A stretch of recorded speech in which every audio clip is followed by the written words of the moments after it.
کیا آپ نے کبھی اسلامی تاریخ کے پوشیدہ رازوں کو کھنگالا ہے؟ کیا سنا ہے اس حیرت انگیز فیصلے کا جہاں حضرت علی علیہ السلام نے خواب میں زنا کی تہمت کو حکمت سے حل کیا؟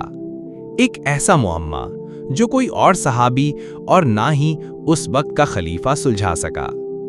کیا آپ تیار ہیں اس دلچسپ داستان کے سفر پر جو آپ کے دل کو دھڑکنوں پر مجبور کر دے گا؟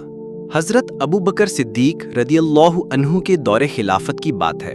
مدینہ منورہ کے ایک بازار میں دو افراد کے درمیان جھگڑا ہوا۔ ایک شخص نے دوسرے سے کہا، میں نے تیری ماں کے ساتھ صحبت کا خواب دیکھا ہے۔ یہ بات نہ صرف توہین آمیز تھی بلکہ ایک قسم کی تہمت بھی تھی۔ متاثرہ شخص غصے میں آگ بگولا ہو گیا اور اس نے اپنی شکایت لے کر خلیفہ اول حضرت ابو بکر صدیق رضی اللہ عنہ کے دربار میں پیش کی۔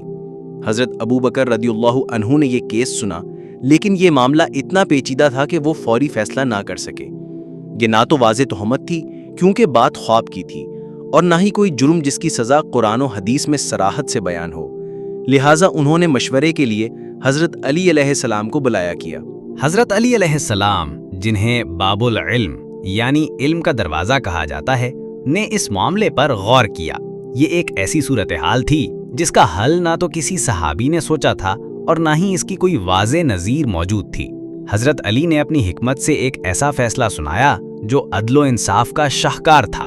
حضرت علی علیہ السلام نے فرمایا، اس شخص کو دھوپ میں کھڑا کرو اور اس کے سائے پر کوڑے مارو۔ یہ سن کر سب حیران رہ گئے۔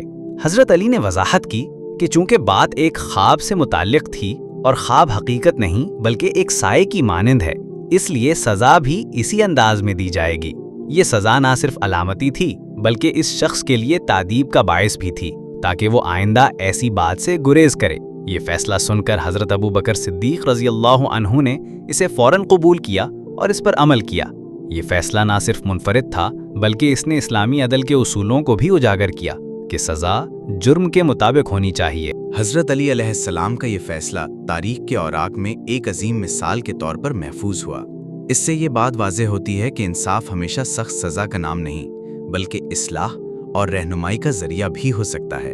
اس فیصلے نے نہ صرف اس وقت کے معاشرے میں امن قائم کیا بلکہ لوگوں کے دلوں میں حضرت علی کی حکمت کا احترام بھی بڑھایا۔